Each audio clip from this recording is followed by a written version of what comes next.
Muy buenos días, buenas tardes, buenas noches. Estamos aquí con un nuevo programa de Contratapas. Como siempre les digo, no se olviden de poner me gusta, suscribirse y tocar la campanita, así se van enterando de las cosas que nosotros vamos haciendo. Esto lo hacemos entre quien les habla, Héctor Gurbit, y con Graciela Espadaro, que ahora presentamos y le damos la bienvenida. Hola, ¿qué tal? ¿Cómo están ustedes? Un gusto otra vez compartir un encuentro de estos literarios un poco chismosos, podríamos decir. Pero bueno, hoy tenemos un tema un poco particular, porque se trata de las reflexiones que hacen los propios escritores sobre el oficio de escribir.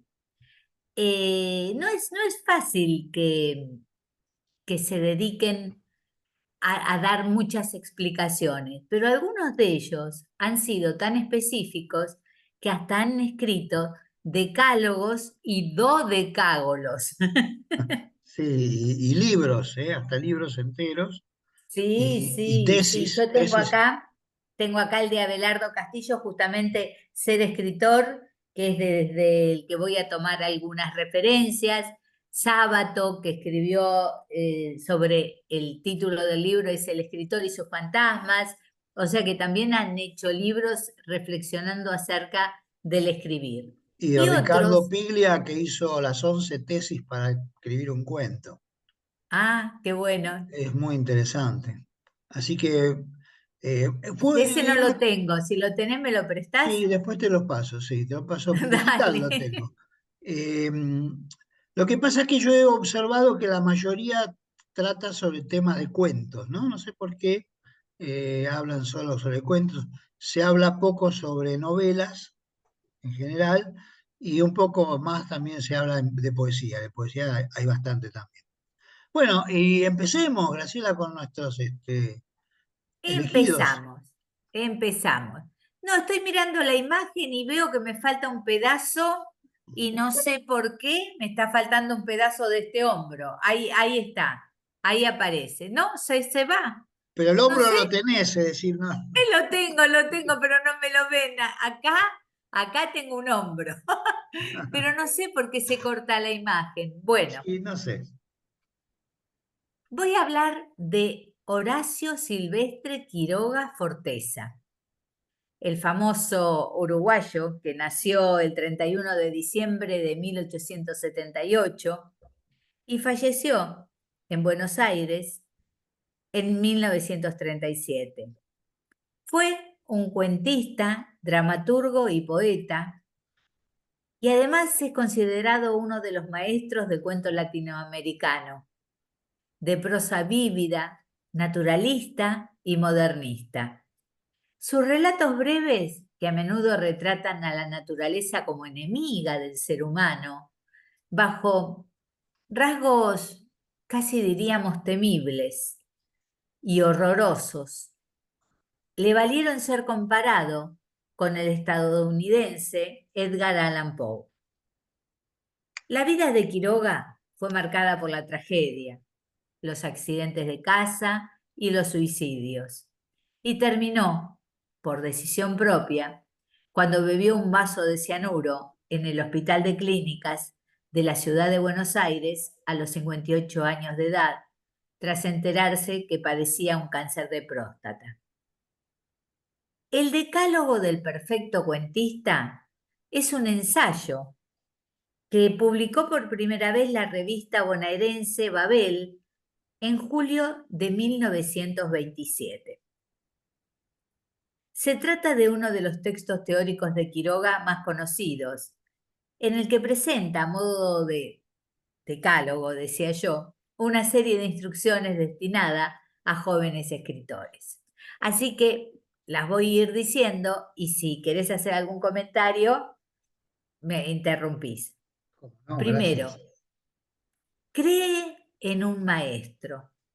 Y él menciona a Poe, Mausapant, Kipling y Chekhov, como en Dios mismo. Ah, mira. Segunda, cree que su arte es una cima inaccesible, No sueñes en domarla. Cuando puedas hacerlo, lo conseguirás sin saberlo tú mismo. Tercero, resiste cuanto puedas a la imitación, pero imita si el influjo es demasiado fuerte, más que ninguna otra cosa. El desarrollo de la personalidad es una larga paciencia. Qué interesante, Sí, ¿no? ese me parece maravilloso, sí. Yo a veces cuando escribo, eh, me leo algo de Cortázar o algo de Borges. No es que yo los copio, los plagie, pero me dan elementos como para que yo pueda escribir un poco mejor. Me da la impresión. Ahora eso, ¿no? Si escribo mejor, no sé. Son una fuente de inspiración. Sí, Cuarto, ten fe ciega, no en tu capacidad para el triunfo, sino en el ardor con que lo deseas. Ama tu arte como a tu novia, dándole todo tu corazón. Quinto, no empieces a escribir sin saber desde la primera palabra a dónde vas. En un cuento bien logrado, las tres primeras líneas tienen casi la importancia de las tres últimas. Eso es muy cierto, lo de la importancia de las primeras líneas y las últimas. sí, espera que te quiero decir algo. Por eso viste que a todos el cuento dicen que es comienzo, desarrollo y final, ¿no? Sí, A ver, a todo tiene comienzo, desarrollo y final. Pero en este caso lo dicen porque justamente eso que decís ahí, que las tres primeras líneas son tan importantes como las tres últimas. Por es eso que, es señalan que esa diferencia. el cuento por su brevedad necesita esa excelencia en la búsqueda de las palabras. Exacto, Sexto, si quieres expresar con exactitud esta circunstancia, desde el río soplaba el viento frío. No hay en lengua humana más palabras que las apuntadas para expresarla. Una vez dueño de tus palabras, no te preocupes de observar si son entre sí consonantes o asonantes. Bueno, yo cuando leo esto desde el río soplaba el viento frío y no se puede decir de otra forma, enseguida se me ocurre soplaba el viento frío desde el río. no, pero el tema de la cosa es la rima, ¿no? La rima en la prosa. Sí, y aparte el buscar No, la no, palabra más sencilla que exprese el concepto. claro. No, no ser rebuscado era lo que él le estaba diciendo. Ujú. Así es. Bueno, séptimo, no adjetives sin necesidad. Inútiles serán cuantas colas de color adhieras a un sustantivo débil. Si hallas el que es preciso, él solo tendrá un color incomparable, pero hay que hallarlo. Claro. Bueno, para mí, el dueño de la mejor adjetivación que existe es Borges, porque usa un solo adjetivo y define al sustantivo de una forma impresionante, ¿no? En Eh, cambio, hay algunos que ponen hasta cuatro adjetivos al mismo sustantivo. Octavo, toma tus personajes de la mano y llévalos firmemente hasta el final, sin ver otra cosa que el camino que les trazaste. No te distraigas viendo tú lo que ellos pueden o no les importa ver. No abuses del lector. Un cuento es una novela depurada de ripios. Ten esto por una verdad absoluta, aunque esa, no lo sea. esa está bueno, esa está buena, La esa, definición de sí, cuento. está buena, sí. Noveno, no escribas bajo el imperio de la emoción. Déjala morir y evócala luego. Si eres capaz entonces de revivirla tal cual fue, has llegado en arte a la mitad del camino. Bien, te falta el décimo. El décimo. No pienses en tus amigos al escribir, ni en la impresión que hará tu historia. Cuenta como si tu relato no tuviera interés más que para el pequeño ambiente de tus personajes, de los que pudiste haber sido uno. No de otro modo se obtiene la vida del cuento. Eso es verdad, ¿no? Uno a veces se condiciona, ¿eh? Cuando vos leíste el cuento ayer en esta reunión de la SADE, que la comento ahora, y alguien te preguntó, creo que fue Graciela Bodica, Sí, si era algo personal, ¿no? El cuento. sí. Y bueno, vos le dijiste que no, efectivamente, pero eh, la gente se piensa que vos estás escribiendo sobre vos, ¿no? Siempre, o por lo menos la mayoría de las veces. Incluso y se imagina que eso que estás escribiendo tiene que ver con uno mismo. Y a Bueno, veces pero puede ser cierto, ¿eh? justamente, A veces puede ser cierto. justamente yo creo que si el escritor logra eso, es porque está bien escrito. Exactamente, sí, tienes razón. Porque, y no es que me esté tirando flores, No, pero claro, creo porque que si vos en tenés este caso en que, particular estaba preocupada porque a mí fuera una experiencia propia, en realidad estuvo bien relatado y llegó. Entonces claro, parece que fuera algo absolutamente personal. Y era una bueno, creación literaria. así es. Perdiste una amiga. Bueno, alguien que averigüe por ahí. Bueno, no sé, terminaste con este tema, si querés yo le doy Sí, acá con sí, esto. dale vos nomás. ¿Con quién le Yo damos? lo que voy a hacer es presentar dos libros escritos por Marcelo Di Marco. El primero de ellos se llama Taller de Corte y Corrección. Taller Lo de Corte. tengo y hice todos los ejercicios como buena alumna. Hay que hacer, son 100 ejercicios. Los hice todos. Ah, mirá vos. No, yo no, ni loco. Hice algunos, sí. Pero es un libro muy interesante, yo siempre lo recomiendo porque tenés 100 ejercicios que evidentemente te llevan siempre a un buen destino, siempre son buenos. Yo acá muestro, por ejemplo, el ejercicio 81 como ejemplo de los ejercicios, donde aparece un recuadro que dice ni un solo día sin escribir. Y cuenta el caso de Truman Capote, cuando publicó el primer libro, le objetaban porque una persona tan joven no podía escribir tan bien. Y contesta, sorprendente, contesta Truman Capote, solo hace 14 años que escribo día tras día. Así que bueno, la cosa es escribir constantemente. En tanto, en el caso de la poesía, hay otro libro que se llama, también de Marcelo Di Marco, también con 100 ejercicios, que se llama Hacer el verso, ¿no? Que hace ejercicios, pero que tienen que ver con la poesía.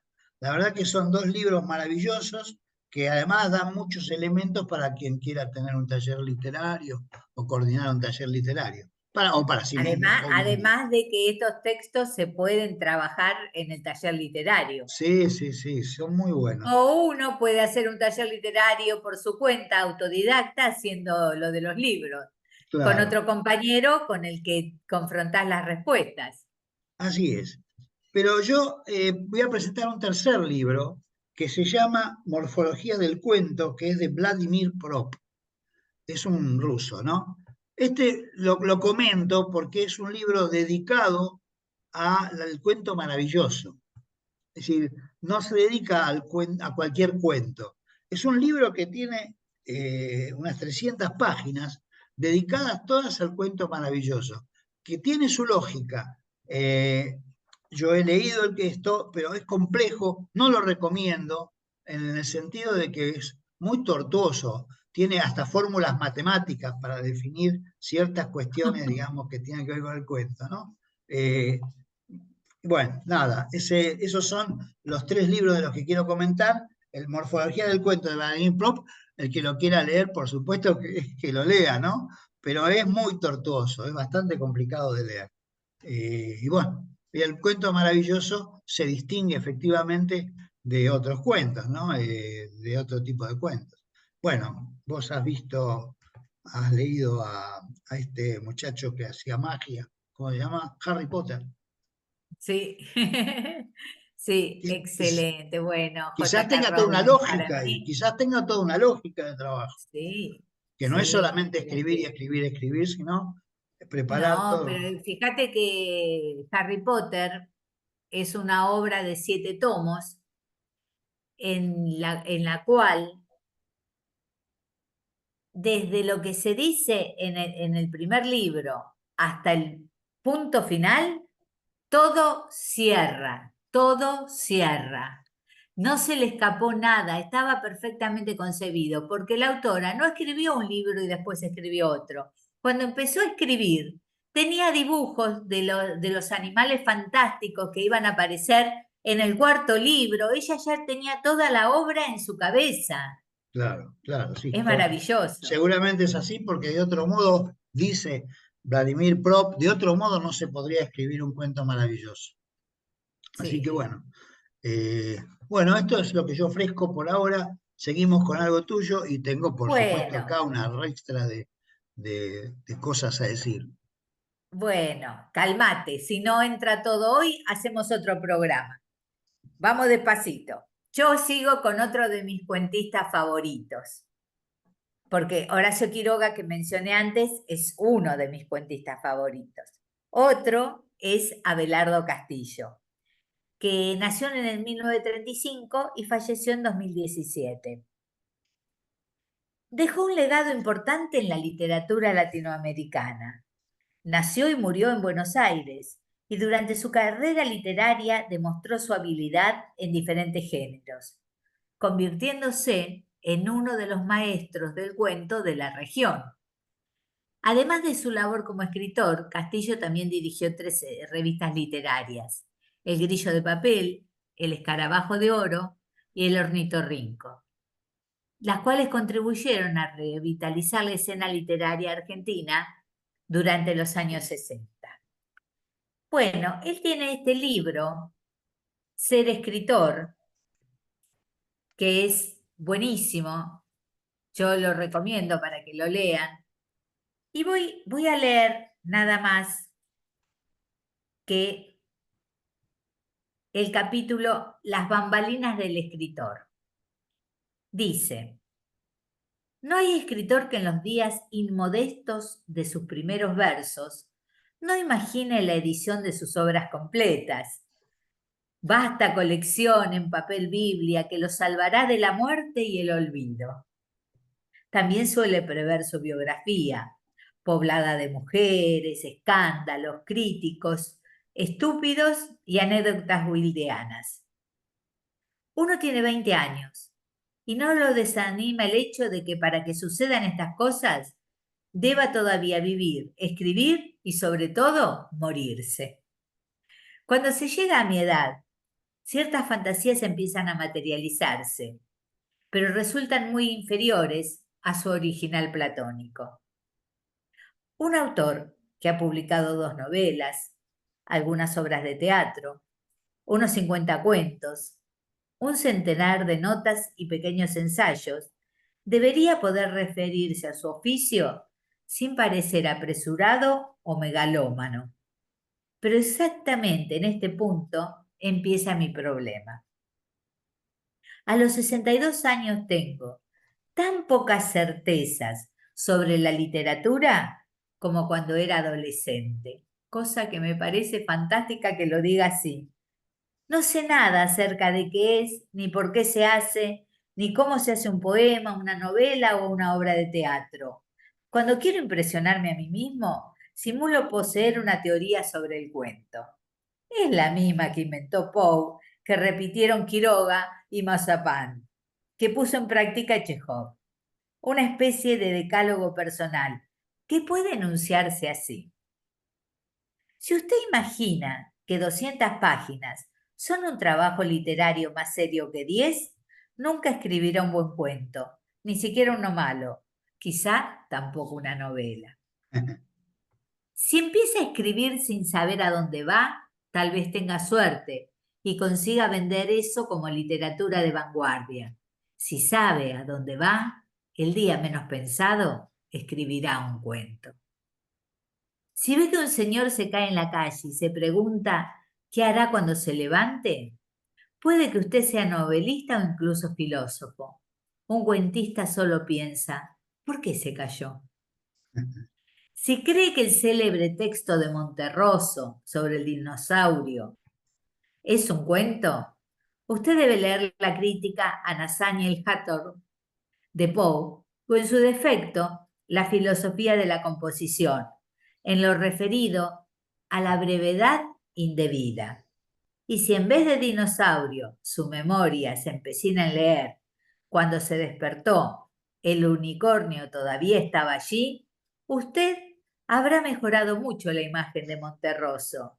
Y aunque nunca escriba un cuento, tal vez tenga condiciones para el haiku. Pues sabés Sí, que sí. el ornitorrinco es un animal que es difícil de definir porque tiene partes distintas. Yo los invito a que googleen cómo es el ornitorrinco, porque se utiliza mucho en la no ficción, como ejemplo de lo que es una escritura de no ficción. Nada, Buenísimo. seguí con lo tuyo. Sí, no te haga problema. Si tiene tendencia a escribir cristal en vez de vidrio, rostro en vez de cara, ascender en vez de subir, o utiliza expresiones como bingo, pantaletas, carrusel, dese una vueltita por el mundo real. Claro. Una palabra innecesaria puede estropear un buen cuento. Una página innecesaria estropea a un buen lector. Si un cuento ajeno le gusta mucho, escríbalo otra vez usted mismo. Existen ejemplos ilustres. Bueno, uno de estos es Borges, que cuántas páginas de literatura clásica ha reescrito, ¿no es cierto? Y con qué resultados. Mm. Si por último ha reparado en que el anterior decálogo solo tiene 8 o 9 preceptos, dedíquese con entusiasmo a la crítica literaria. Bueno, yo traigo aquí un decálogo, pero porque, bueno, cada escritor hace su decálogo, ¿no? O muchos escritores hacen su análisis sobre el cuento o tratan de explicar cómo se hace un cuento, y Liliana Hecker hizo lo mismo. Yo retomé de ese decálogo lo más importante, lo que yo pensé más importante, lo que menos se dice por ahí, porque decir se dice muchas veces lo mismo. Así que empiezo con lo que dijo ella. Por ejemplo, el primer punto dice, las ganas de escribir vienen escribiendo. Ella lo desarrolla, pero bueno, yo simplemente lo enuncio porque esto es así.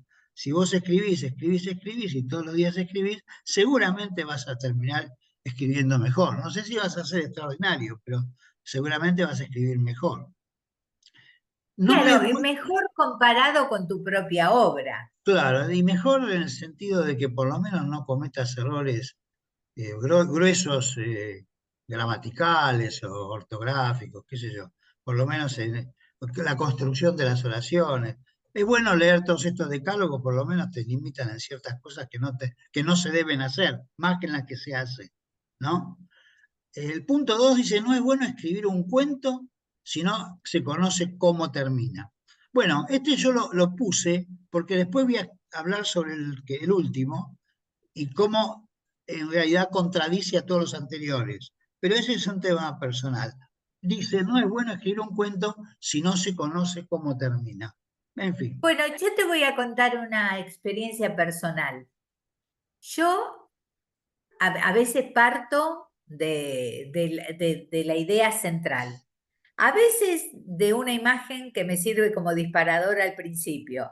Y a veces escribo un cuento teniendo el final. Ya tengo el final. Sí, por Y eso. otras veces la trama la voy desarrollando de tal forma que parece ser que los personajes necesitaran otra cosa. Y una vez me pasó de escribir un cuento y hacer que el personaje principal falleciera, ¿no? Ajá. Y vos sabés que después me di cuenta que esa persona no podía fallecer porque yo la había puesto La como mataste mal. claro, que se maquillaba, que se arreglaba, que se vestía para salir.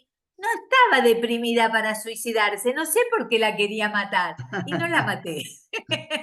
Sigo con el 3. Dice, dar lugar a la locura, a la imaginación. Bueno, esto es así. Uno tiene que hacer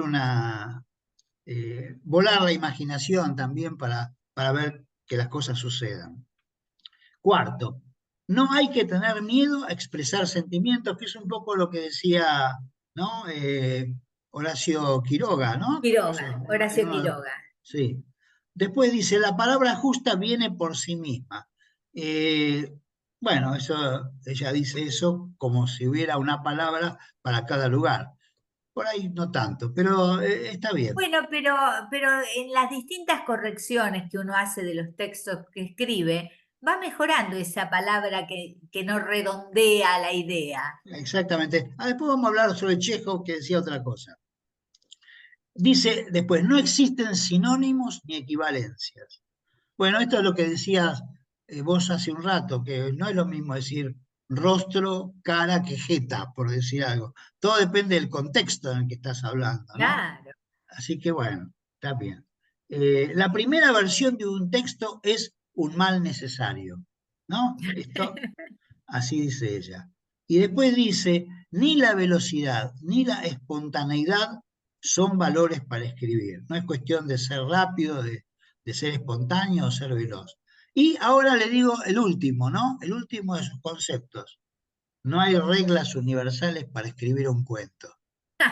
Con eso borró todo lo que Todo lo dije. anterior. Hablé al cohete. Sí, así es. Está muy bien. Esto es como en las evaluaciones multiple choice, que tenés opción uno, 2, 3, y la última es ninguna de las Ninguna de las anteriores. anteriores, sí, es lo mismo. En fin, Está muy, muy bueno. vaya usted siguiendo. Bueno, voy a seguir con Gabriel José García Márquez, que nació en 1927 en Aracataca y falleció en el 2014 en Ciudad de México. Fue un escritor y periodista colombiano, reconocido por sus novelas sobre todo y también por sus cuentos. El libro 12 cuentos peregrinos se los recomiendo al mismo nivel que les puedo recomendar Cien años de soledad o La hojarasca o El coronel no tiene quien la escriba.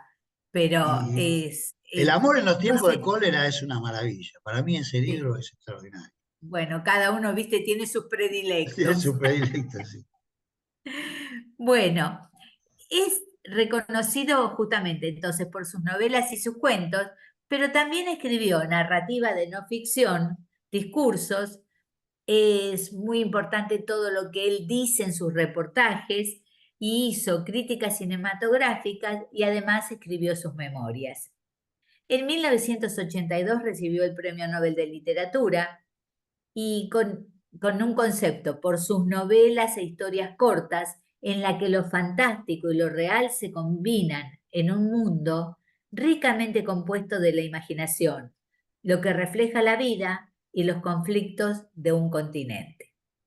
Mm. Bueno, él ha tirado un montón de ideas sobre el tema de escribir.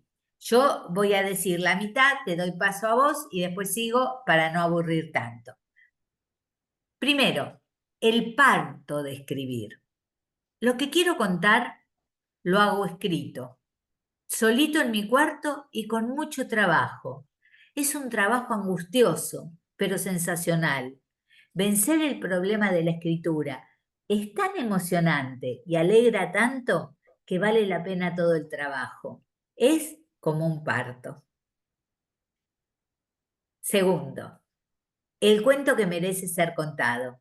Cuando quiero escribir algo es porque siento que eso merece ser contado. Más aún, cuando escribo un cuento es porque a mí me gustaría leerlo.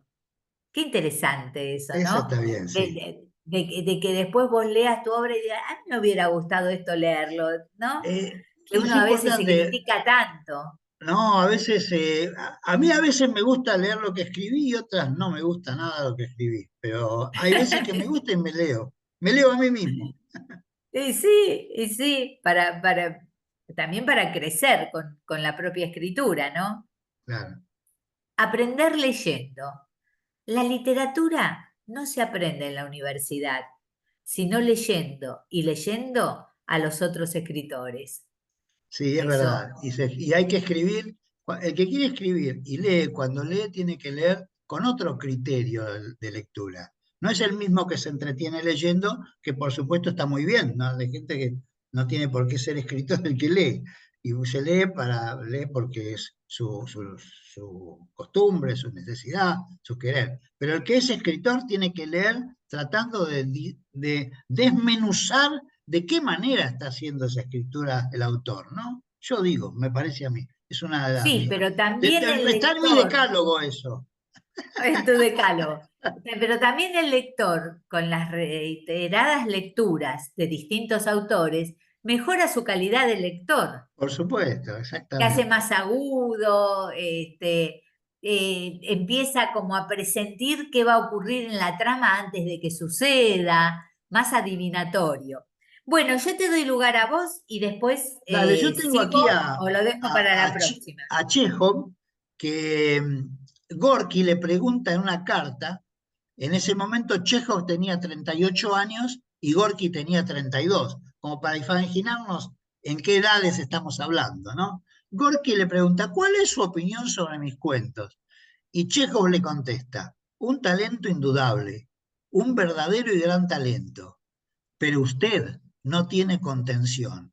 Esa incontinencia se nota en las descripciones de la naturaleza con las que mantiene un diálogo. Es frecuente la utilización de palabras inadecuadas en cuentos de su tipo. Así que le dio con un hacha. Con un caño.